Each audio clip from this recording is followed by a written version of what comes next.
Hello, magandang tanghali mga kaperson at mayroon akong nadadaanan ay magmamarites lang po tayong konti at yung tropa kasi na seryoso. Ayun, ito sila po ang mga gumagawa ng makina. Mga mekaniko po talaga sila. At ako naman kasi di man ako talaga mekaniko. At ako ay lang naisipan ko lang mag-video-video. Ayun, ito mga busy kasi sila at minamadali ito dito kasi guys, hindi naman tatagal talaga ang unit at kailangan na pag ginawa isang araw, dalawang araw, ayun biyahe na agad kasi may mga naka na po yan, naka ready na spare engine kumbaga. Kumbaga yun, ikot lang tayo dito sa kabila, ayan, ikot tayo guys yung kunti, yun, nagmamarites lang tayo.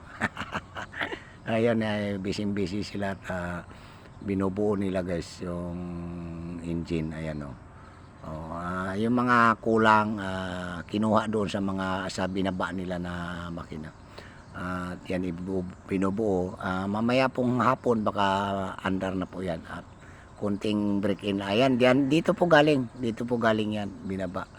Ay pala, diyan galing yung yung papasalpakan nila ng ngayang binubuo nila. At ayan guys, yun.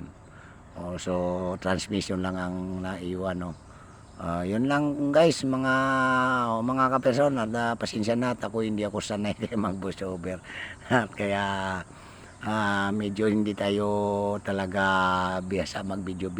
So yun lang po mga kaperson, God bless, thank you for watching.